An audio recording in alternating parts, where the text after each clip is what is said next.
আজও উত্তরবঙ্গ অতি ভারী বৃষ্টি, দক্ষিণবঙ্গে 50 কিমি বেগে ঝড়ো হওয়ার সতর্কতা জানালো আবহাওয়া দপ্তর। তো এই ভিডিওর মাধ্যমে পুরো বিস্তারিত জানিয়ে দেবো, জানতে হলে সঙ্গে থাকুন। তো চলো বন্ধুরা, দেরি না করে আজকের ভিডিও শুরু করা যাক। গত 24 ঘন্টায় আলিপুর 60 কিমি এবং দমদমে 86 কিমি বেগে কালবৈশাখী তাণ্ডবের পর মঙ্গলবারও রেহাই নেই রাজ্যবাসী। আলিপুর আবহাওয়া দপ্তরের স্পেশাল বুলেটিন অনুযায়ী উত্তরপ্রদেশের উপর থাকা ঘূর্ণিবর্ত এবং পূর্ব মেরুহাট থেকে গাঙ্গেয় পশ্চিমবঙ্গে হয়ে উত্তর পশ্চিম বঙ্গোপসাগর পর্যন্ত বিস্তারিত নিম্নচাপ অক্ষরেখা জেরে রাজ্য জুড়ে দুর্যোগপূর্ণ আবহাওয়া বজায় থাকবে। বঙ্গোপসাগর থেকে হু হু করে ঢুকছে জলীয় বাষ্প, যার ফলে উত্তর ও দক্ষিণবঙ্গের জেলাগুলিতে জারি করা হয়েছে ঝড়ো হওয়া ও বজ্রবিদ্যুৎ বৃষ্টির সতর্কতা। আগামীকাল 9 জুন কেমন থাকবে গোটা রাজ্যের আবহাওয়া দেখে নিন এক নজরে।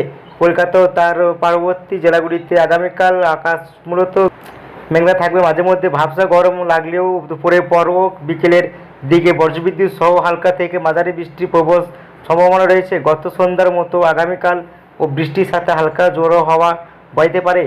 আগামীকাল দক্ষিণবঙ্গের 7টি জেলায় বিশেষ সতর্কতা জারি করা হয়েছে। বীরভূম, মুর্শিদাবাদ, নদিয়া, পূর্ব বর্ধমান, পশ্চিম বর্ধমান, উত্তর 24 পরগনা এবং দক্ষিণ 24 পরগনা জেলায় দুটি জায়গায় বজ্রবিদ্যুৎ এবং বজ্রপাতের পাশাপাশি 40 থেকে 50 কিমি প্রতি ঘন্টায় বেগে ঝড়ো হাওয়া বইতে পারে। দক্ষিণবঙ্গের বাকি জেলাগুলিতেই এই দুটি জায়গায় হালকা থেকে মাঝারি বৃষ্টির পূর্বাভাস রয়েছে। দুর্যোগপূর্ণ আবহাওয়া চলে উত্তরবঙ্গে উপরের 5 জেলায় অর্থাৎ জলপাইগুড়ি, আলিপুরদুয়ার এবং কোচবিহার ভারী থেকে অতি ভারী বৃষ্টির সম্ভাবনা রয়েছে। তাতেও ভারী বৃষ্টির পূর্বাভাস রয়েছে। উত্তরবঙ্গের সমস্ত জেলাতেই বৃষ্টির সাথে সাথে 40 থেকে 50 কিমি বেগে ঝড়ো হাওয়া বইতে পারে। মালদা, দিনাজপুর সহ বাকি জেলাগুলিতেও দিনভর দফায় দফায় হালকা থেকে মাঝারি বৃষ্টি